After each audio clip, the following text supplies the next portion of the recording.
Շնորհակալություն, մեծարգո պարոն վարչապետ, հարգելի գործընկերներ, այս նախագծի ընդունումը պայմանավորված է 2025 թվականի գյուղատնտեսական տարում գյուղատնտեսության ոլորտում ապահովագրական համակարգի ներդրման փորձնական ծրագրի իրականացման ապահովման անհրաժեշտությամբ։ Նախ նշեմ, որ ծրագրի մշակման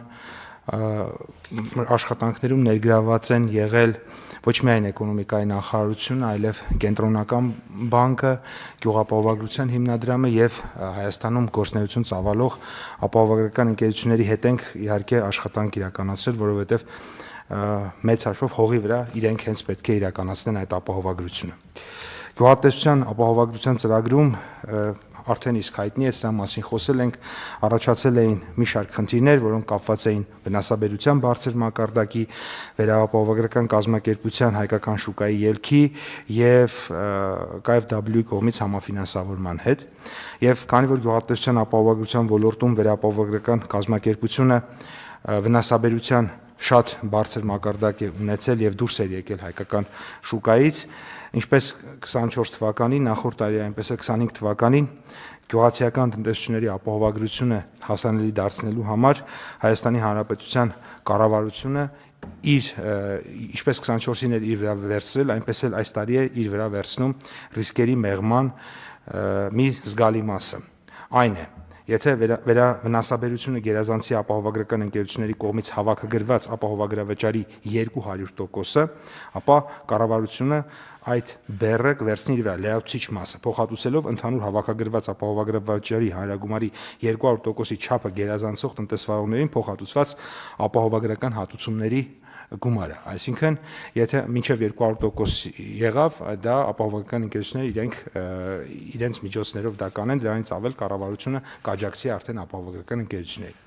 Նախագծով նաև առաջարկում ենք շատ մեծ աջակցություն նաև գյուղացիական տնտեսություններին, ոչ միայն ապահովագրական ընկերություններին, մասնավորապես նախկինում ապահովագրավճարի 50-ից 60%-ներ փոխհատուցվում, հիմա առաջարկում ենք 70-ից 80% սուբսիդավորում, ընդ որում այդ դեպքում նույնիսկ KfW-ն նախկինում KfW-ն մասնաբաժին ուներ, այստեղ նորից կառավարությունը ամբողջովին այդ ծախսերը վերցնում է իր վրա։ Միաժամանակ նշենք, որ վերջին 2 տարում իրականացվող գործընթացները, սա շատ կարևոր է եւ ուզում եմ հատկանշական լցնեմ, սրանք ժամանակավոր լուծումներ են եւ կառավարությունը շատ վճռական է տրամադրված հաջորդ տարիների համար համակարգային լուծումներ գտնել, որոնք ոչ միայն ապահովագրության ոլորտին են վերաբերվում, այլ նաև զուգահեռ ենթակառուցվածքների։ Ինչու եմ սա կարևորում, որովհետև եթե հիդրոօթերևութաբանական համակարգը անհրաժեշտ ենթակառուցվածքներով չկարողանանք հասցնել համալրել, իսկ այս տարվա բյուջեում այդպիսի միջոցներ նախատեսված են այդ ուղղությամբ, ապա նորից կշարունակի համակարգի ռիսկայնությունը մնալ, որովհետև իրականում այդ գնահատումները հենց սարքերի միջոցով պետք է լինեն, ոչ թե գնահատողական դատողությունների միջոցով։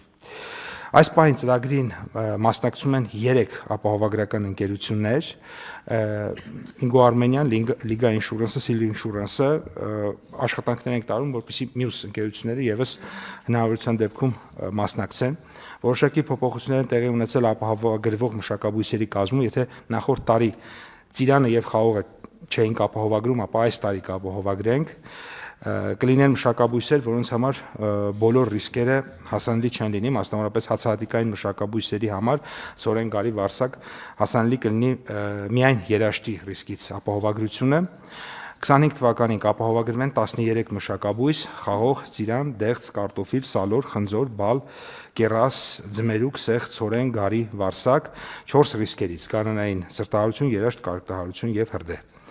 Հարկ եմ համարում նշել, որ ապահովագրական ընկերությունները ոլորտում արդեն ունեն ձևավորված փորձառություն, որից ելնելով մինչև ապահովագրության պայմանագիր կնքելը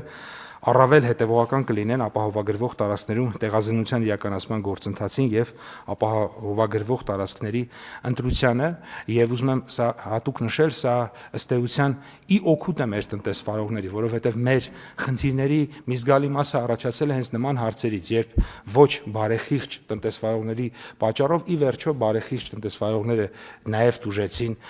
եւ առաջին հերթին տուժեցին։ Թերևս այսքանը, պարոն վարչապետ, մնացածը հարցերի տեսքով կպատասխանեմ։ Շնորհակալ եմ, պարոն Պապայան, հարգելի գործընկերներ, մենք գյուղատնտեսության ապահովագրության համակարգը սկսեցինք ներդնել 2019 թվականից, եթե չեմ սխալվում, եւ 19-20 թվականին Մեկնարկել է 20-ից։ Շատ լավ։ Ու մեզ թվում էր, թե մենք ինստիտուցիոնալ կարևոր հարց ենք լուծել, եւ իրականում ըստ էության այդպես էլ կար, բայց շատ արագ ի հայտ եկավ խնդրեմ, որ վերաապահովագրող ընկերություններ, այսինքն մեխանիզմը հետեւյալն է, որ տեղական ընկերությունները ապահովագրում են, ապահովագրական վճարներ են հավաքում մեր տեղի տնտեսվարողներից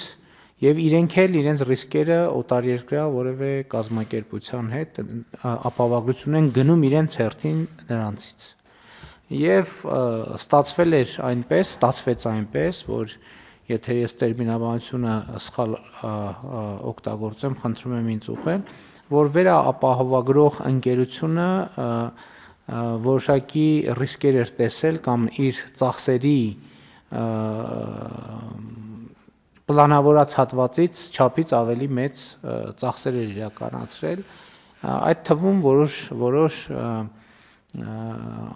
անկանոնությունների ենթադրում ենք պատճառով, որովհետև այս թեման հետաքրքիր էր, ինչն է խնդրեմը, որովհետև թվում է թե աշխարհում կա ապահովագրական պրակտիկան եւ այդ ընթացքում հիշում եք, այս դահլիճում էլ քննարկել ենք, ինձ համար այդ թվում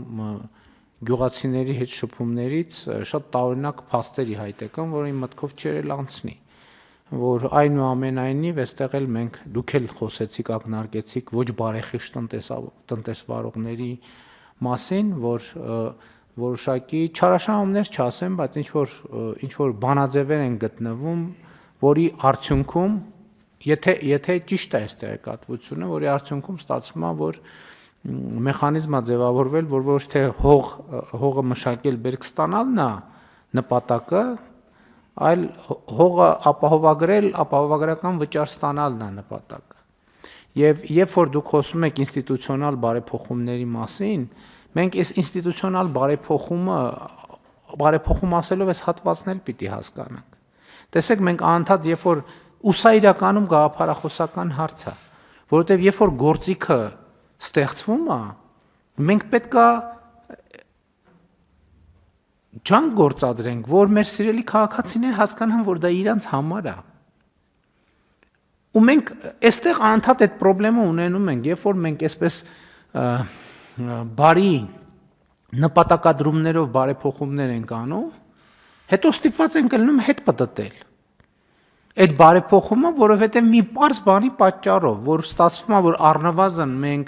միտումներ կան, որ այդ բարեփոխումը ոչ թե օգտագործվում է զարգանալու համար, այլ այդ բարեփոխումը օգտագործվում է այս պահին ինչ որ մի հատ փոքր եւ կարճաժամկետ օգուտ ստանալու համար։ Եվ սա եւ երբ որ մենք գաղափարախոսական հատվածում, այդ թվում իրական Հայաստանի գաղափարախոսական հատվածում խոսում ենք հոգատար հանրության մասին, այս հոգատար հանրության ատրիբուտներից մեկը դա է, որ երբ որ ճանապարհ ենք սարքում, հաջորդ շաբաթվա առաջի գործը չլինի, որ այդ ճանապարհում մի հատ բան, այդ ճանապարհի վրայով մի հատ խողովակ քաշենք, օրինակ, այդ ասֆալտը քանդելով։ Կամ երբ որ ասենք միկրոձեռնարկատիրության համակարգը ներդրվում, առաջին միտքը չլինի, այս ինչ լավ բան է, եկեք ընկերությունը կիսենք 7 մասի, գնանք 7 հատ միկրոձեռնարկատիրական, սա իրականում խորը ֆունդամենտալ սոցիալ-հոգեբանական խնդրեմ է, եւ այստեղ էլ իմ եզրակացությունը միանշանակ է։ Քաղաքացու ընկալումը սեփական պետությանը որպես ինչ որ օտար մի մարմնի, որը այդ ես գնալով ավելի շատ եմ դրանում համոզվում, որ պետականության ռելիկտային մտածողությունը, որ ոնց որ մենք ժամանակին կայսրությունների ընկալումն ա եղել, մեր պետությանն էլ ենք տենց վերաբերվում, որ այս ինչ լավ է։ Հիմա հասկանում եք, մենք այսօր այո,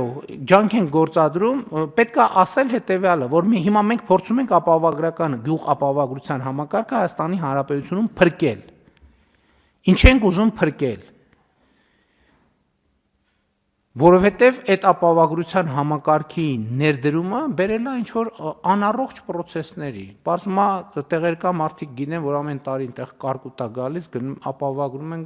գնում ենք այդտեղ հատուկ այդտեղ որ երբեք նախկինում վերջին 20 տարում այդտեղ ոչ մի բան չէին կարել, տանում ենք այդտեղ ինչ որ բան ենք ցարնում, ու նստած սպասում ենք, որ կարկուտը գա, որ գնանք ապահովագրությունը ստանանք, ու տենց ամեն տարի։ Համեն դեպս այս հարցն էլ մենք պետք է ուսումնասիրենք, տենանք ինչքանով է դա իրականության է, բայց էլի սա սոցիալ հոգեբանական խնդիր է, կրթական խնդիր է, աշխատանքի նկատմամբ վերաբերմունքի խնդիր է, պետության նկատմամբ վերաբերմունքի խնդիր է, բարեփոխման նկատմամբ վերաբերմունքի խնդիր է։ Սա լուրջ խնդիր է, որի հետ մենք պետքա բան անենք, առնչվենք։ Մենակ այդ չի, մենք պետքա գնանք եւ մարդկանց հետ խոսենք։ Մենք այն խնդիրները, որ դռնփակ նիստերում, դռնփակ ոչ թե գաղտնի, այլ աշխատանքային մեր process-ներում քննարկել ենք, ինչա տեղի ունեցել։ Պետքա գնանք մարդկանց պատմենք, որ իրենք իմանան ինչա տեղի ունենում։ Որ մի հարևանը մյուս հարևանին նկատելիս այդպիսի բան ասի մի արա, որովհետև դրանով դու իմ բանն էլ ես, իմ աշխատանքն էլ, իմ արդյունք, իմ զարգացումն էլ ես դնում հարվածի տակ։ Եվ սա շատ կարևոր հատված է։ Հա, այս տարի էլ մենք կգլորենք։ Անցած տարի մի կերպ գլորեցինք, այս տարի էլ կգլորենք, լավ է մյուս տարի էլ հնարավոր է գլորենք, բայց եթե այս միտումը չփոխվի, ասելու ենք վերջ, էլ չենք կարողանում անենք, որովհետև սա իմաստ չունի, որովհետև չի ծառայում իր նպատակին։ Եվ մենք այս տեղեկատվությունը պետքա մարդկանց հետ կիսենք։ Մենք ընդհանրապես ուսումնասիրեցինք որևէ ձևով այդ չարաշահումների դեպքերը, մոտիվացիաները։ Չնայած այդտեղ մենք ինստիտուցիոնալ լուծումներ ենք տալիս։ Արդեն այդ երբ որ պարոն Պապոյանը նշած սարքավորումները մենք ձեռք բերենք, արդեն մենք էլ թաքուն տեղերը կարկուտների կիմանանք եւ այդ պարագայում ապահովագրության վճարների չափը կամ կփոխվի կամ այնտեղ չի ապահովագրվի ընդհանրապես, որովհետեւ կասենք այդտեղ պետքա լինի հակակարկտային ցանց, վերջ, ուրիշ գործիք այդտեղ չկա։ Այսինքն ստեղ էլ մենք այդ լուծումները պետքա տանք, այդ դեպքում բան կանենք, մենք ունենք sense թե նենց ինտենսիվ գյուղատնտեսության ծրագիր, կասենք, որ մենք այդտեղ հակակարկտայինը չենք ապահովագրում, մենք սուբսիդավորում ենք, որ այդտեղ հակակարկտային ցանցեր լինեն, երբ որ հակակարկտային ցանցերով այգի բան կանի, կհիմնադրվի ցրտահարությունը կամ այն մյուս դեպքերը, որ ուրիշ դեպքեր ունենք, հրդեհը եւ այլն կապահովագրվի։ Այսինքն մեկը մենք չպետք է ապավինենք, որ մարդկանց կբացատրենք, իրանք է կհասկանան, իհարկե կլինեն, որ կհասկանան, բայց կլինեն, որ առանձնապես հետաքրքրություն չեն ցուցաբերի, բայց այդ ինստիտուցիոնալ լուծումներով մենք կգնանք այդպիսի բաներին, որը նաև մեզ այս համակարգը միջալոց ապահովագրական համակարգը մեզ կօգնի նաև, որ մենք իրականացնենք այն, ինչ որ վաղուց ուզում ենք իրականացնենք, բայց այդպես էլ չենք կարողանում օբյեկտիվ եւ սուբյեկտիվ պատճառներով։ Մասնավորապես գյուղատնտեսական հողերի վրա պետքա մենք պետությունը, կառավարությունը, էկոնոմիկայի նախարարությունը որոշակի նաև ավելի ակտիվ խորհրդատվություն ապահովի գյուղացիներին։ Ասի այս հողում խնդրում ենք խորհրդատրվում ցանել այս եւ այս պետքա կապել իմիջայլոց նաև ապահովագրական համակարգի հետ ասել որ այս կատեգորիաների հողում այս պայմաններում մենք ապահովագրում ենք միայն այս դեպքերը այդ որը մեր ապահովագրության համակարգը ավելի կզարգացնի, բայց այստեղ մեզ պետքա կարողությունները զարգացնել, այդ թվում նախարարության պետական կառավարման համակարգի եւ մեզ պետքա թվայնացում իրականացնել եւ մեզ պետքա այդ թվում թվային հարթակում մեր հողերի կատեգորիաները, իրենց մասին տվյալները լրացնել, որ เป զի համակարգը կայանա։ Իհարկե ես տենց ասացի, բայց մենք չպետք է տրամադրվենք այսպիսի բանի, որ 2 տարի կգլորենք, հետո էլ չենք գլորի, 2 տարի կգլորենք, այս ընթացքում էլ պետք է համակարգը ստեղծենք մաքսիմալ արդյունավետ։